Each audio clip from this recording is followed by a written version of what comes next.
باش ما يتخسرلكش المحرك. شوف هذه النقطه، شوف لابياس هذيا الديفندر وفي الرانج روفر سبور وفي الفيلار وفي الليفوكي من هذا 2017 كاين حتى في 2016 كاينه واحد النقطه، كاينه واحد الحاجه هنا هي تعتبر عباره عن صيانه، يعني تقدر تقول بعد فيدونج ولا تكونتروليها ولا تبدلها. هاي الخربه هذه وين شفتها؟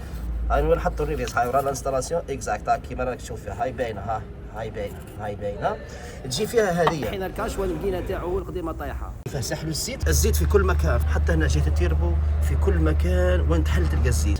بعد ما درنا التشخيص حسن الحظ واش صرا هنايا، صاحب السياره واش قال كيما شفتها دخلت لي بعد كنت لي انا، قال لك قريت الطوموبيل وجابها في الديباناج. نحينا البورتفيل تراويل لقينا باللي ما كاينش الشظايا تاع الحديد، يعني ما كاينش اللي قرا هنا في نص الفلتر. باش تعرفها باللي كاين شظايا تلقى كاين حديد يبريه هنا كيما راني نشوف فيه بعيني، ما كاينش حديد يبريه، هذاك او ضوء برك قاعد يعكس لهنايا. هي الحكايه كامله وين؟ نحي لي الجوا هذا الله يستر، نحي لي الجوا هذا. الجوا هذا كيفاه ولا؟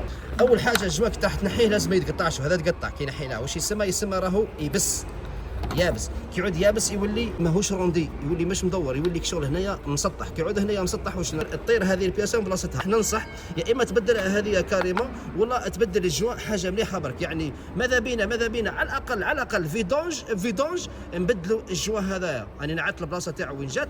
على كل حال هذه السياره بربي ان شاء الله دوكا دورنا الموتور تاعها راهو يدور وليغرا ما كانش في الفلتر، يعني عنده التيربو تاعو مكسر. التيربو تاعو كيفاش كيما نحيناه هنا بعد هاو كيما نشوفوا هذا التيربو، هاو البولون تاعو ما كانش، الكرو تاعو عفوا هاو ما يدورش، هاو مبلوك، هذا التيربو راح فيها. يعني في هذه الحاله راح نشونجيو التيربو ومن بعد نكونتروليو لا بريسيون دويل. هذه النقطه باش الناس تكون يعني اللي تفرج الفيديو عفوا مش الفيلم الفيديو يكون هز فكره مليحه. يعني واش قلنا نعاودوا الكره من جديد، نبدلوا الجوا التيربو الفلتراويل فيدونج، نعملوا له كونترول لا بريسيون دويل والكومبريسيون. ان شاء الله يستحلوا هذا المحرك. هذا النصيحه خذها بعين الاعتبار، اي واحد عنده رانج روفر ديفندر رانج روفر سبور ايفوك فيلار، المهم اللي فيه المحرك هذا انجينيوم لا 2 لتر، هذه النقطه ما يستهزأش عليها.